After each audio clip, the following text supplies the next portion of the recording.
Good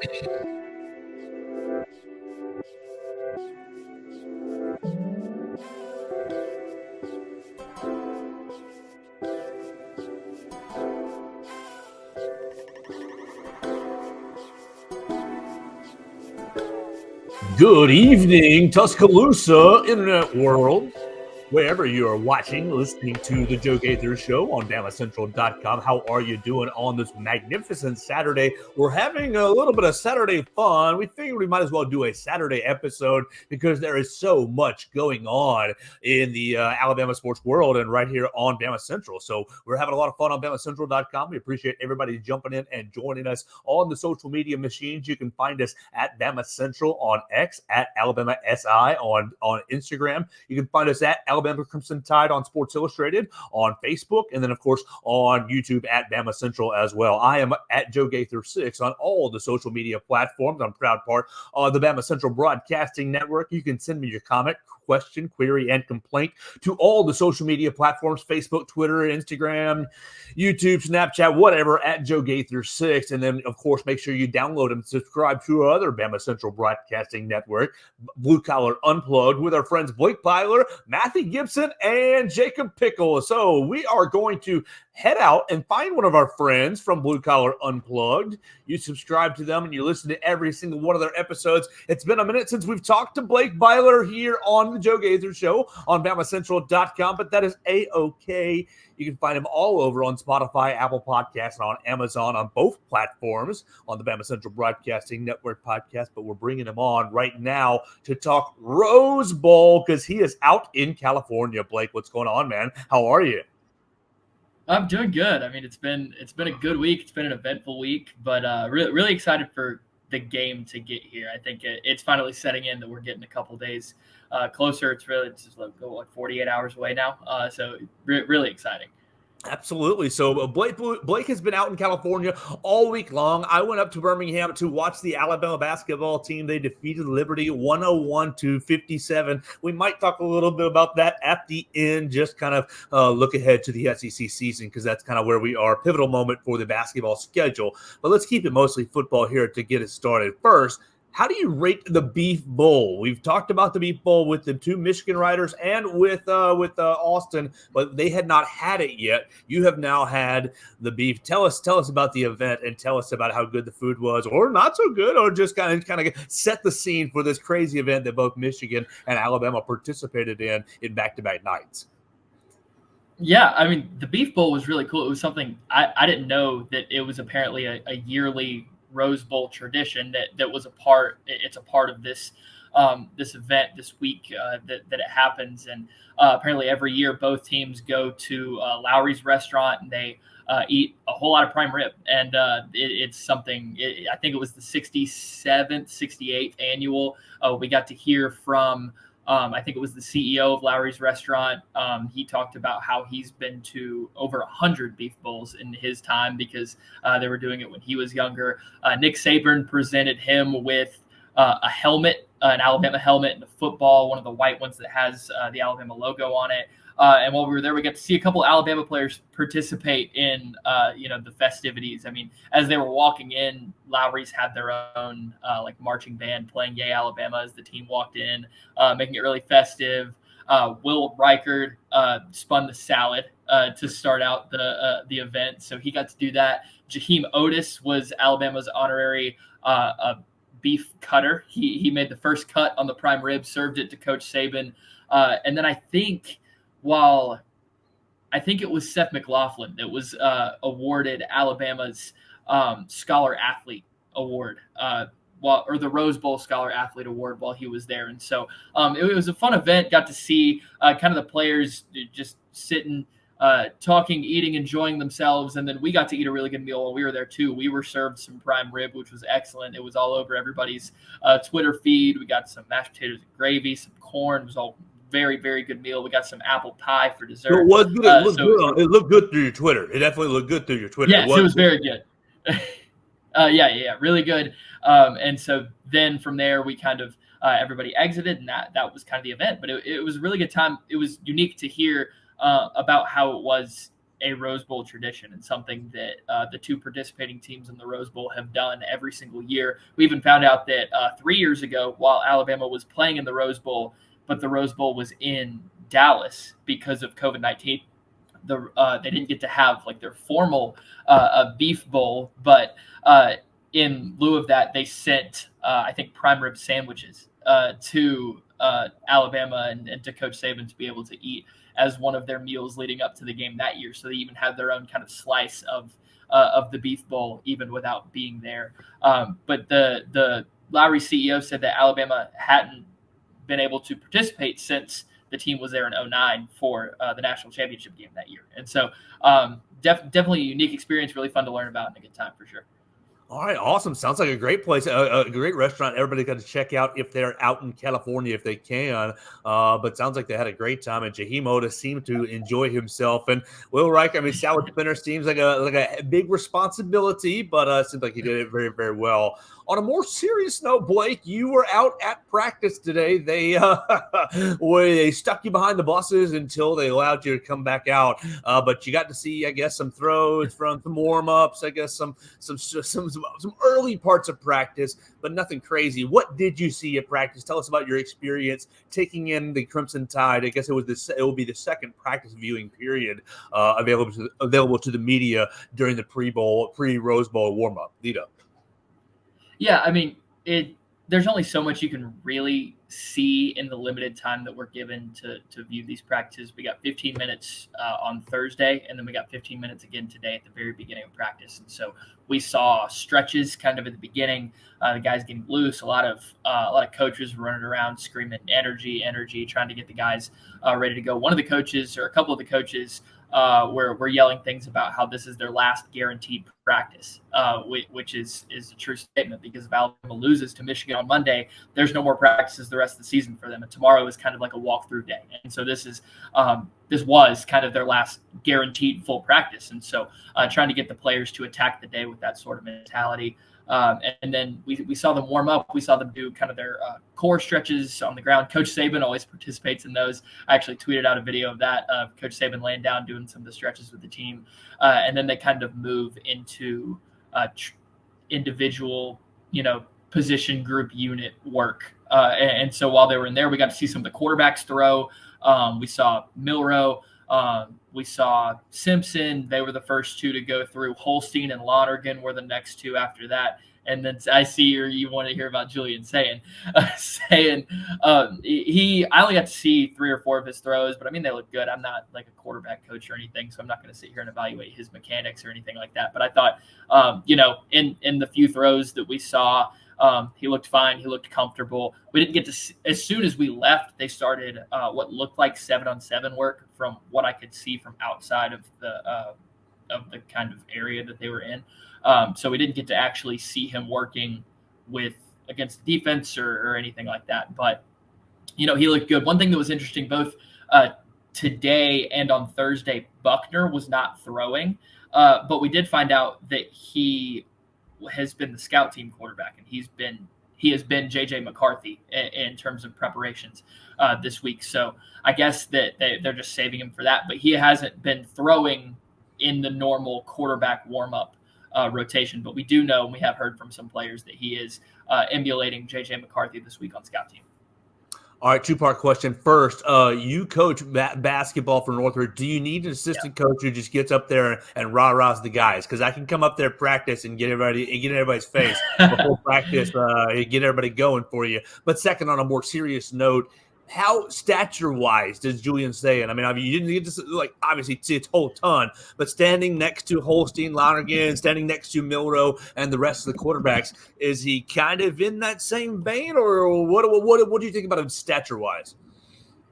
Honestly, looks a little small. And looking at his measurements, I believe he's 6'1", 195, and so he's not a really big, bulky guy. I mean, he doesn't look as small as Bryce Young did.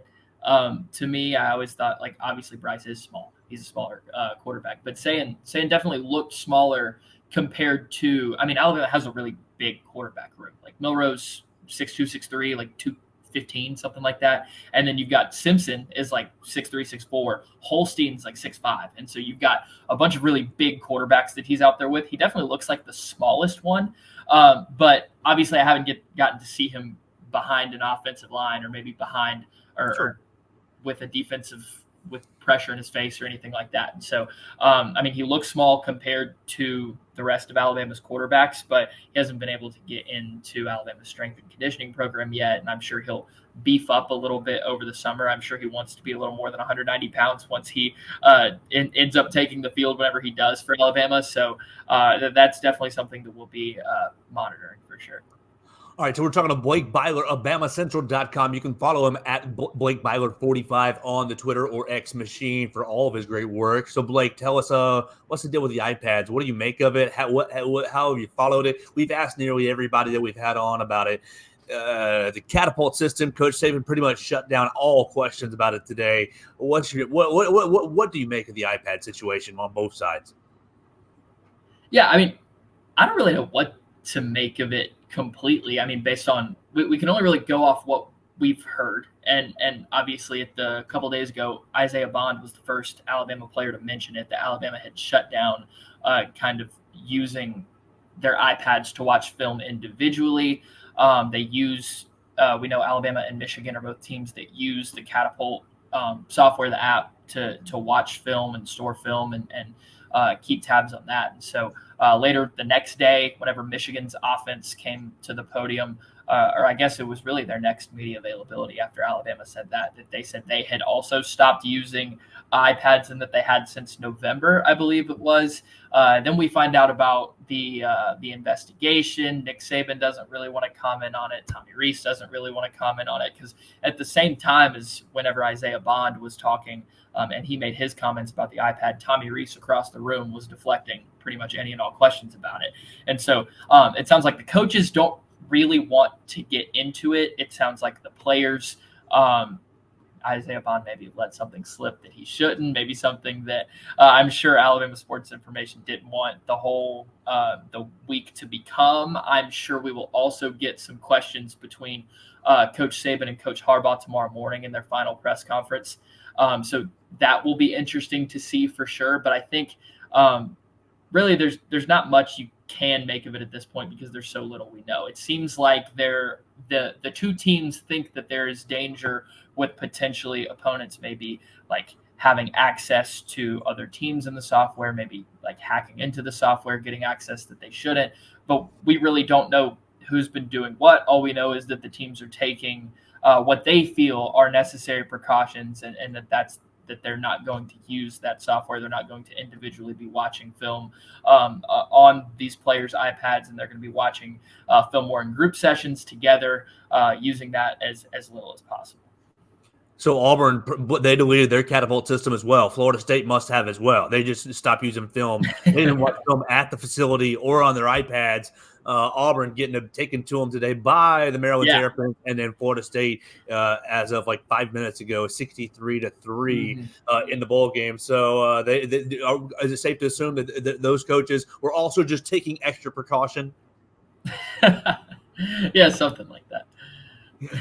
All right, so what do you think is going to be the keys to the game? I've talked to Katie Wyndham, and I've talked to Austin Hannon, the back-to-back games, or back-to-back days, excuse me. But I haven't really asked them about the game a whole lot. It's been a whole lot about a storyline. It's been a whole lot about what's been going on out there in California. Blake, if you are Blake Byler, head coach Nick Saban, and Blake Byler swap places, and now you're head coach of Alabama, what's your keys to the game? What are you preaching to these guys? You're on the precipice. You've been building the entire season. Everybody's seen the progression. Everybody knows the stories, the doubters. What's your thought process? As you said, we're right at 43 hours away from kicking off the Rose Bowl. I think one of the most important aspects of this game is the line of scrimmage on both sides. And I think it's been so interesting to see how Alabama's offensive line has progressed throughout this season, especially whenever, like back at the beginning, you had Texas, a great defensive line that was absolutely dominating up front against Alabama's offensive line. Then South Florida had a lot of success against the offensive line, and Alabama had one of the highest sacks allowed really through the first 4 or 5 weeks of the season. And I feel like they cleaned that up a lot over the course of the season. You had Jaden Roberts plugged in at right guard. Caden Proctor improved a lot at left tackle, and really kind of solidified the offensive line. Booker's been great. Latham's been great. But you've seen a lot of improvement from those other guys over the course of the season to the point where they were blowing off Georgia defenders 3-4 yards off the ball, a Georgia defensive line that's always really stout. And so I think in this game, for Alabama's offense to have success, Michigan has a fantastic defense. And people may think the numbers are a little inflated, maybe because they didn't play a great out-of-conference schedule, or maybe the Big Ten doesn't have the best offenses. And like those things are true, but they still have one of the best defenses in the country. I don't think that fact is disputable. So for Alabama to have success offensively, Alabama's going to need to create third and short, second and short, third and short. They're going to need to stay in front of the chains early. I think early down success is something that's very important for Alabama, making sure that while Milroe is able to make big plays on 3rd and 8, 3rd and 9 with his legs, if you keep him out of that, I think that helps obviously for any offense to not have to deal with 3rd and longs for them to be successful. If Alabama can stay in front of the chains and continue to move. Now on the defensive side, it's the same thing. It's the line of scrimmage on that side, because Michigan's bread and butter is running the ball.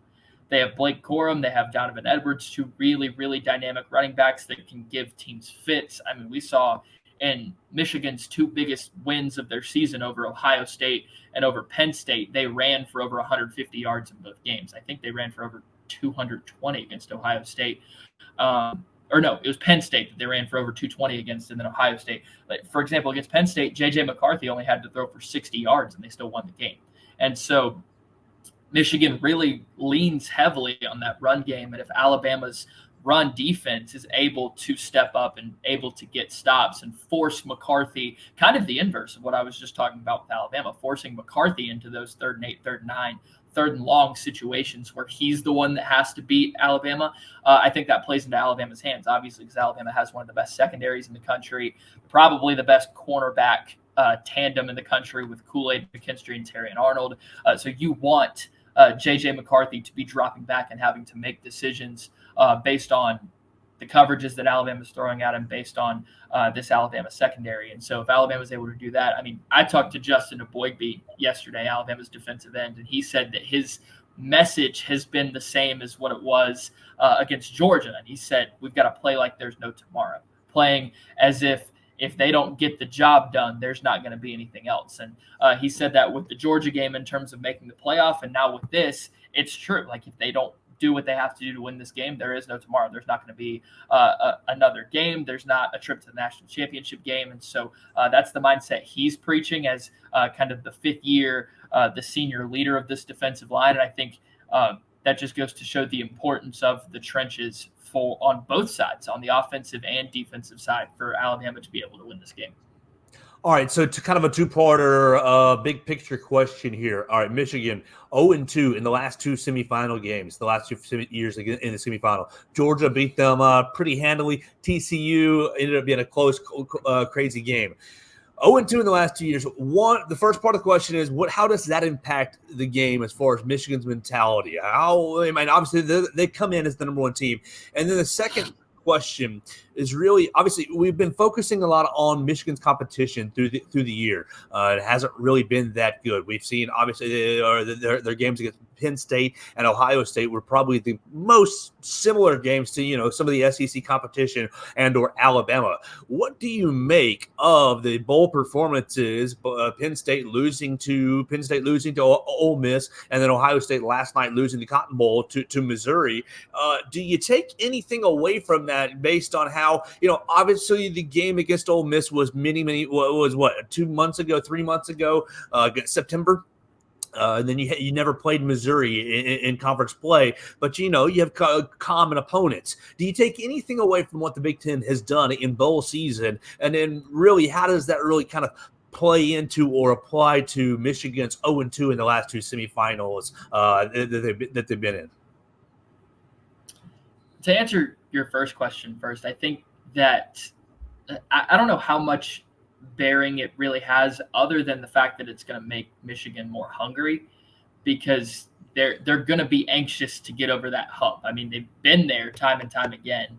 Obviously, they made what bowl game was it 2 years? I think it was the Peach Bowl. No, it was the Orange Bowl. Last year was the Fiesta Bowl, right? And then it was the Orange Bowl against Georgia, right? The Orange Bowl against Georgia, they lost by 24, something like that. And then last year was the Fiesta Bowl, and they obviously lost a really entertaining back and forth game with TCU.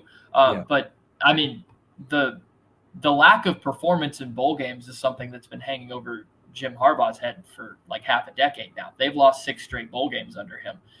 So I don't know what it is. I don't know why that's the case, but for whatever reason, Jim Harbaugh has not been able to get his team to perform to standard in these bowl games. And so I think, if anything, that just makes this team more hungry to be the team that's going to break that streak, be the team to get over that hump. And it's obviously not the ultimate hump they want to get over. They want to win a national championship, but to get there, you've got to first win the playoff game. And so I think, if anything, that would make them more hungry and better prepared to do so. As far as the Big Ten and the SEC's bowl performances that we've seen so far, I think the SEC has had a really impressive bowl showing. Obviously, last night, Missouri and Ohio State, it was kind of a boring game. I mean, it wasn't the most flashy, high-powered offense you've seen. I mean, it was very low scoring. Lose to the very end. It's really interesting, though, because as you think, you're like, I mean, how much can you really take away from these games with some of the opt-outs and all of that stuff? I mean, that changes everything about these games. But I saw somebody jokingly tweet a tweet from like 2 months ago that said, like, if Ohio State didn't have Marvin Harrison Jr., they're just Iowa on offense. And like, that's funny, but like, that's almost what we saw last night. I mean, they didn't have their best offensive player, also their best their quarterback who won the job over Devin Brown, is in the transfer portal. And so you have the guy who lost the job is playing quarterback. But still, I think the fact that Missouri's defense was able to hold them to 3 points is impressive. I think Ohio State never really had a great offense. They were carried pretty heavily by Marvin Harrison Jr., who's a fantastic player, but I still think that's a great win for Missouri. When you think of Missouri and Ohio State, those are two programs that are on completely different levels. You think of Ohio State as one of the top programs in the country, and while Missouri has been on the come up here with Eli Drinkwitz, I mean, that's a huge win for them. And then this morning, I was very impressed by what Ole Miss was able to do to Penn State, because I mean, I don't have opt-out lists all in my head, but I think minimal for both teams. Right. I think both teams had most of their important pieces playing in that game. And so for Ole Miss to be able to do what they did, I mean, Ole Miss is probably, the 4th best team in the SEC behind. I mean, it depends on how you want to put them in Missouri. But for them to do that to the Big Ten's 3rd best team, I mean, that just speaks to the strength of the SEC as a conference as a whole. Because Ole Miss had just 2 losses all season. They were to Alabama and they were to Georgia. They beat everybody else. You look at Missouri, they had 2 losses all season. It was to Georgia and it was to LSU, right? Yeah. Was that their other loss? Yes. And so the team with the Heisman winner. And so we're not even talking about, when you keep going down the list of SEC teams, 2 days from now, LSU, I don't think Jaden Daniels isn't playing in the game, is No. I didn't think so. But the team with the Heisman winner is going to go up against Wisconsin in the ReliaQuest Bowl. I don't know where they really fell on the Big Ten ladder, but just these performances from SEC teams have been impressive. But then on the flip side, you go further down the ladder and you have Maryland boat racing Auburn. And so it's like you have a lower tier Big Ten team dominating a lower tier SEC team. But I think that the top of the SEC is just incredibly strong. I mean, I think Peter Burns tweeted today, the SEC might have half of the preseason top 10 next year. When you look at Alabama, you look at Georgia, you look at Missouri and Ole Miss, who usually whenever you get a big bowl win and you bring a lot of guys back, I mean, Missouri's bringing back Brady Cook, Ole Miss is bringing back Jackson Dart, and they've got one of the most insane portal classes I've ever seen. They've got everybody coming in, and so you think they're going to be there, and then you add Texas into the mix. And so you've got Texas, which is surely going to be a preseason top 10 team next year. You might have 5 of the top 10 being from the SEC. And obviously it's also in the year where you're getting rid of divisions. And so that's going to make the SEC race next year very interesting. But this SEC bowl performance and also this Big Ten bowl performance, it's definitely making the SEC look like the stronger league right now with the performances we've played. But also I feel like you have to take some of these games with a grain of salt because of opt-outs, because of players declaring for the draft, all of that stuff. All right, so I don't really care about any of that stuff, Blake, honestly, about whose league is better and what league is better. My thought, I appreciate the insight. I do, absolutely. But my reasoning behind the question, my reasoning for asking is I'm trying to decipher what it means for Monday afternoon, what it means when Alabama and Michigan face off, how many I hate the transitive property of football. So how much of it can you really draw, and how much of different teams beating different teams, and obviously the opt-outs are different things. So I'll throw it to you. All of everything that we've thrown out for the last 25 minutes, we've been talking to Blake Byler of BamaCentral.com. He is out there in California. What the hell happens on Monday night? What does it all mean leading up to what happens in the granddaddy of them all? I have always thought, and these bowl games have kind of reinforced the feeling that Alabama is more battle-tested than Michigan is this year. And I think Alabama has obviously gone through more adversity, I think, on the football field, maybe not necessarily off the football field with controversies and coach suspensions and whatever have you from Michigan's season. But I think that Alabama has played more difficult football teams than Michigan has. I said it before the SEC championship game that I thought if Alabama beat Georgia, that they would win the national title, because I thought their matchup would probably be Michigan. Whenever I look at Michigan, I see a lesser version of Georgia. I see a really good defense. I see an offense that has I think Carson Beck's a little better than J.J. McCarthy, but I think both offenses really want to establish the run.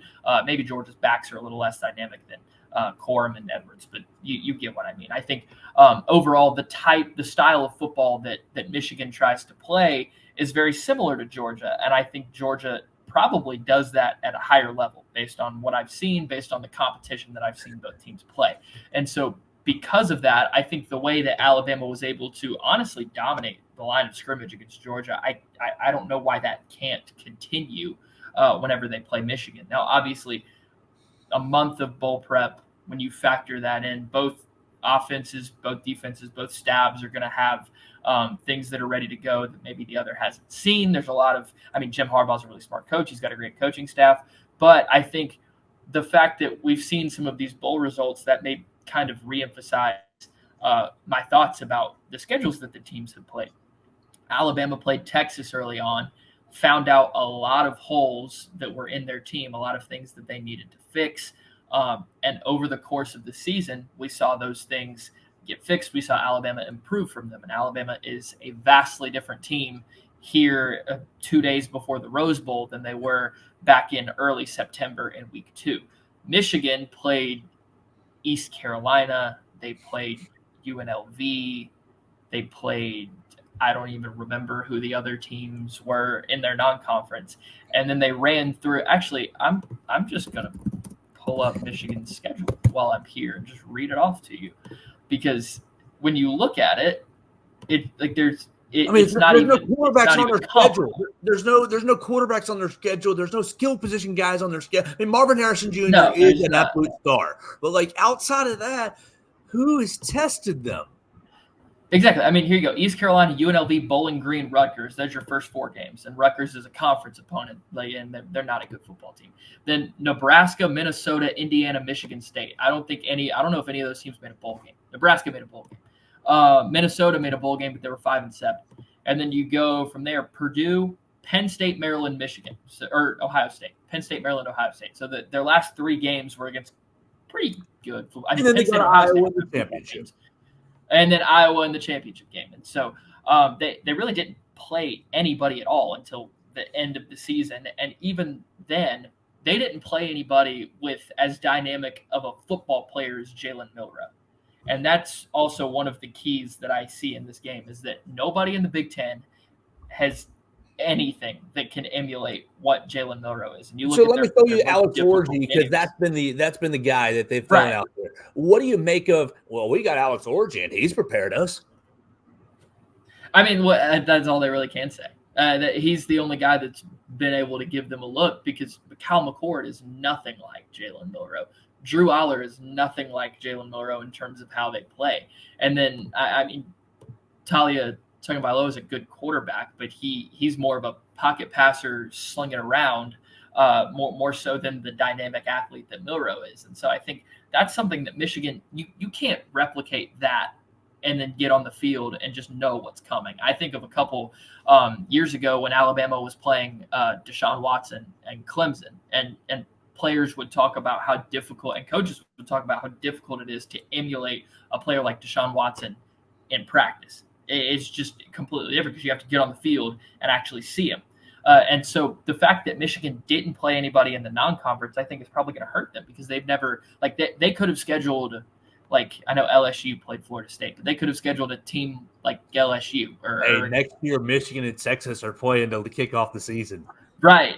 Exactly. Like, they could have done that and seen some kind of good offense that's not a Big Ten offense, and maybe be a little more prepared, or their players could have seen something like what they're going to see here on Monday. And so I think that definitely gives an advantage to Alabama, also because Alabama's defense, I mean, like, they see guys like that every week. I mean, you look at J.J. McCarthy, and you've seen on their schedule, I mean, Alabama's seen the Heisman winner, Jaden Daniels.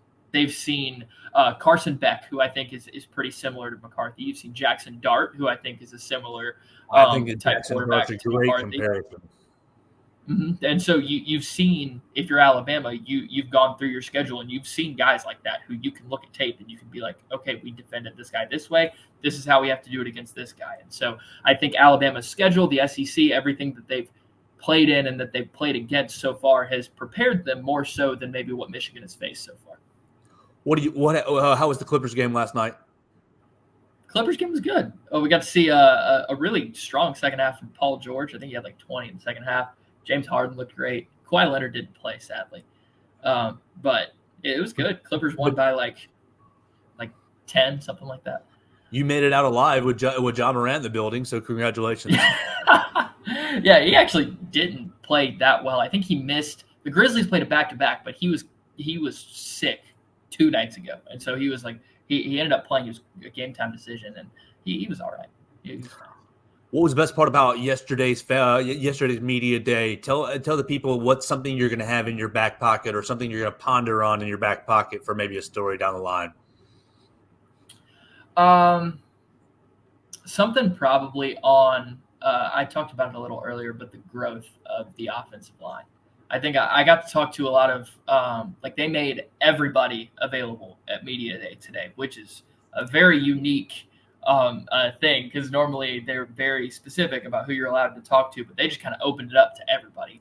And so I went and got to talk to Caden Proctor for the first time. He was a great interview. I talked to offensive line coach Eric Wolford. He was great to talk to. So players, coaches, everybody, if they were in the room, you could grab them and talk to them. So really unique experience, definitely a learning experience too, for being the first time in a setting like that, trying to find the right guys, talk to people, but definitely something on that unit in the future. We'll look forward to it on BamaCentral and BamaCentral.com. Okay, real quick before we get out of here, 101-56 against Liberty in the BJCC CM Newton Classic Legacy Arena. Alabama basketball moves to 8-5 on in the non-conference play. Non-conference is over. You'll be able to hear more about this on Blue Collar Unplugged. Subscribe to Blake Byler and the Blue Collar Unplugged guys on Spotify, Apple Podcasts, and on Amazon.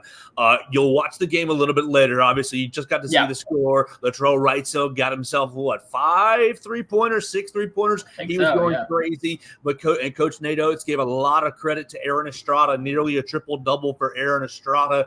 Let's just kind of package this game, not really specific about this game, but package the non-conference play. 8-5. You're now turning over next week.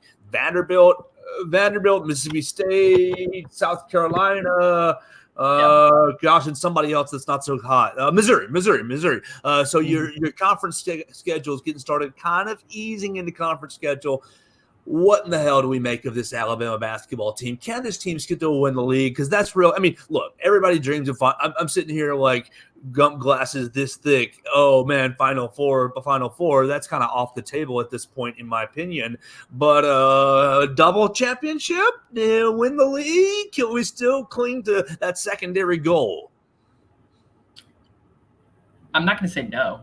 I mean, I think what we've learned is this team is really good for really long stretches. And if you look at KenPom right now, Alabama is up to number 5 in the country after today's win over Liberty.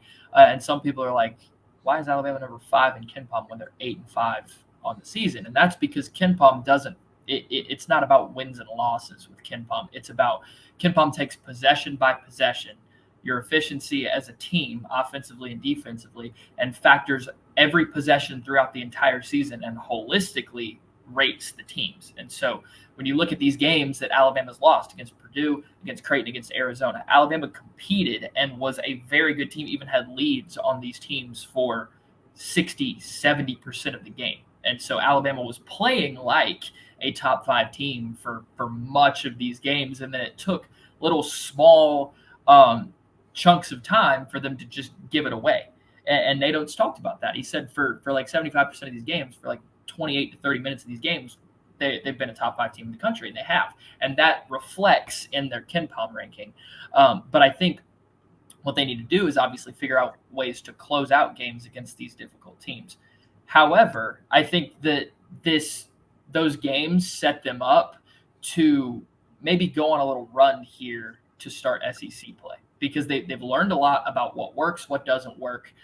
They've figured out that Wagi is their starting center. I think Pringle is a good guy to come off the bench. They've learned a lot about offensively what works and what doesn't work. Obviously, we've seen them, even whenever threes aren't falling, continue to stay in games against Creighton, against Arizona for long stretches, even when they're not hitting threes. And then we know that, like, I think John Rothstein tweeted today that Alabama's hit 33 threes in their last 2 games, which is an absolutely insane number. I've never worried about Alabama against mid-major teams, even a good mid-major like Liberty, because just the way that Alabama's built, they're just not going to let a lesser team like that compete with them. There's just too much firepower. So I think they've gotten through this difficult stretch and learned a lot, and I think they've grown a lot. You can even see defensively that they have made massive strides from where they were against Ohio State back in November, against Clemson back in November. They're a much better defensive team.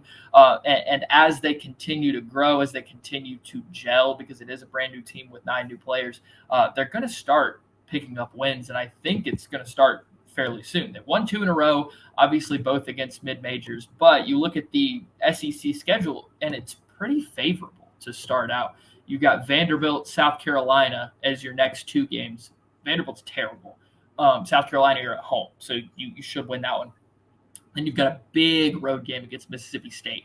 If Alabama goes in and together, beats them, I plan on being in Starkville for sure for that one. That sounds like a great time. And then Missouri at home, and then a big one at Tennessee. And then after that, you've got a big one against Auburn, LSU, Georgia, Mississippi State. So these are a lot of winnable games, and Alabama has the chance, now that they're not turning around every other night, playing an elite team that's coming off a loss, getting their best shot. They're going to be able to pick up some of these wins and probably figure out what they need to do late in games to win some of these, because like whenever Nate Oates schedules these teams and these games in December, he does it for a reason. It's because losses in December, if they're close and if you play well, they don't really matter towards your resume at the end of the season. Alabama's not going to miss the tournament because they lost by 6 to Purdue, or because they lost by 3 to Creighton, or whatever it was. But those games, instead of playing Chicago State and like whoever else for 3 games and picking up 3 basically meaningless wins, Nate Oates chose to go out and learn something about his team, go on a fact-finding mission, and they're gonna take what they've learned and apply it. And I mean, shoot, today's game was a great example of that. I haven't even gone and been able to watch it because we were busy with media day stuff. But to win 101-56 against a Liberty team that's in the top 60 in KenPom, top 60 in the net, one of the best Jumped up on mid-major them by programs. 20 pretty quickly. Right, Jumped up on them really early. And then pretty much the second half was slow and steady, just pulling away. So it was nice. It was a good performance. Yeah, absolutely. And that's also a Liberty team with a top 50 offense per KenPom, and Alabama held them to 56 points. Alabama's defensive efficiency jumped 22 spots after the game, jumped all the way up to number 70. And so it's still not where they need them to be. That's where coaches like that range. Yeah, but that's still it's progress, and Alabama was just I think like a 9-point favorite in the game, won the game by 45. Anytime you outperform expectations that much, something good is happening. And so we're going to see what Alabama has as conference play starts. Definitely a disappointing non-conference in terms of win-loss, but you can see the progress that has been made from where they were, especially coming out of the Emerald Coast Classic, coming out of the Clemson game, to where they are now. They look like a much better team, and they look much more set up to go on a run in the SEC, potentially be one of those teams that gets a double bye and possibly compete for a conference title. We'll have to see how they play in these first couple weeks of conference play. I'm trying to stay as apathetic as possible, because if they suck me in like last year's team, I'll just be all over the place. But it really, just like you said, depends on the first part of conference play. If they go out and get off to a 4-0 start, I'll start to feel myself. Oh, no, they'll be in great position. Well, it'll be awesome. Just throw a little tidbit at you for you and the listeners. Head coach Charlie Henry, former assistant coach, got his first win of the season with the Georgia Southern Eagles today. They beat Southern Miss 88-67. So yes, Georgia Southern is 1-12, but Charlie Henry gets his first win as a head coach. That's good for Coach Henry. And I mean, Georgia Southern's a really tough job, and he knew going in that he was going to have to kind of revamp that whole thing. And so good for him. Congratulations to Coach Henry for picking up that win today. Let's get you at it. Oh, and I saw your stat. Well, we should throw this out there to the people. 100 win for Coach for Coach Nadeau. It's first fastest Alabama coach to 100 wins in an Alabama tenure. So congratulations, Coach Nadeau. Let's get you out of here by telling the people how you're going to spend the next 42-ish hours and how they can follow all your great coverage at BamaCentral.com. Yeah, I'll be out here continuing our coverage in Los Angeles and Pasadena. You can follow all of my stuff I'm on Twitter at Blake Byler 45. All my stuff will also be on BamaCentral.com as well. Absolutely. That's Blake Byler. He's roughing it for us out there in LA, man. I hope you have a great night, man. Enjoy yourself. I appreciate it. Yes, sir. That's Blake Byler joining us. And, we just want to do we want to do a Saturday episode. We're going to try to come back tomorrow and have a Sunday episode for you as well. We may or may not. I'm about 50-50 on whether I want to do a Monday morning episode before the game. If you can't tell, I'm really excited about this game. I'm really geared up about the Rose Bowl, Alabama, right on the precipice of claiming the 7th national championship for Coach Saban. Number 19, if you're counting. Look, let's get out of here with just some thoughts about what we just saw. Oh my gosh, in the Orange Bowl. What we just saw in the Orange Bowl, Alabama not even playing, but everybody talked about Florida State, talked about Georgia, top 4 team, this, top 4 team, that. You lost 63-3, Florida State. And okay, I understand. This is total pass. You don't have Jared Verse, you don't have Jordan Travis, you don't have X, Y, and Z. You don't have 16 starters, you don't have everybody's opted out, Rodemaker's gone to the transfer portal. There's a lot of things I don't really understand with the Florida State approach to it. And so, all right, we've gone over that before. But Florida State to lose 63-3, that's beyond 16 opt-outs. That's beyond transfer portal defections, because Georgia had 15, 16 guys in the transfer portal. Georgia had a couple of guys, had 15, 16 guys in the transfer portal. I didn't see Brock Bowers out there on the field for the Georgia Bulldogs. 63-3 implies a complete lack of preparation of all kinds. And granted, I can understand the Mike Norvell or the Florida State attitude. our season's over. This game's meaningless. Boo-hoo-hoo. Why should we even get ready for this one?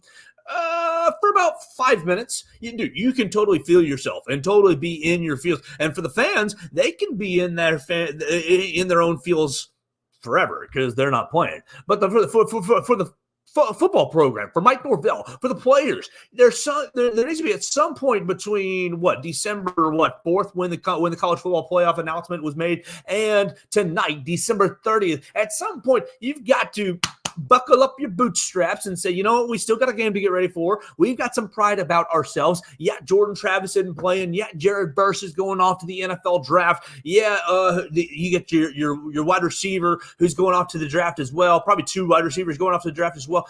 Yeah, you've got your missing players. Fine. But Coach Norvell, you're not recruiting slouches out here, are you? You're not recruiting terrible players. I mean, sure, you're expected to lose. You're a 20-point underdog, and I'm not even going to give you hell for losing. That's not really a problem. Like, you went out there and you were outmanned, outgunned. But 63-3, you lost by 60 bleeping points?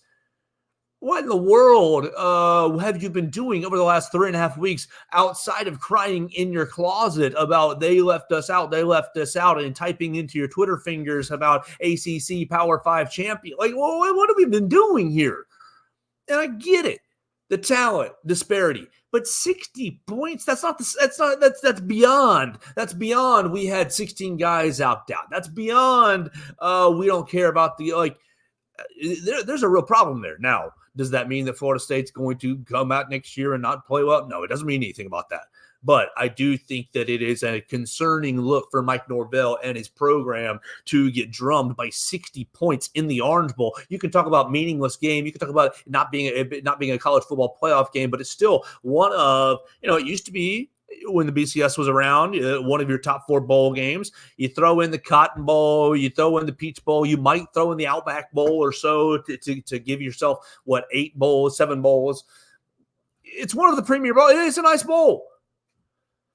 So really unfortunate to see Florida State approach the game that way. Doesn't mean that they don't deserve to be in. No, I still stand by the fact that there were 5 teams that deserve to go into the playoff, only 4 spots. It's a structural problem for the college football playoff. It's getting fixed next year. We'll see if Florida State is still in the ACC over the coming weeks. That's going to be discussed and going to be bandied about with their administration and the conference. And then you're going to see if they go into the Big 10 or the SEC or the Big 12. Or what they end up doing. But Florida State, if I were you, I'd stay right where you are and kind of make nice with the ACC powers that be if I were you. Obviously, you heard me talk about Auburn losing with my man Blake Byler, giving Auburn a lot of hell.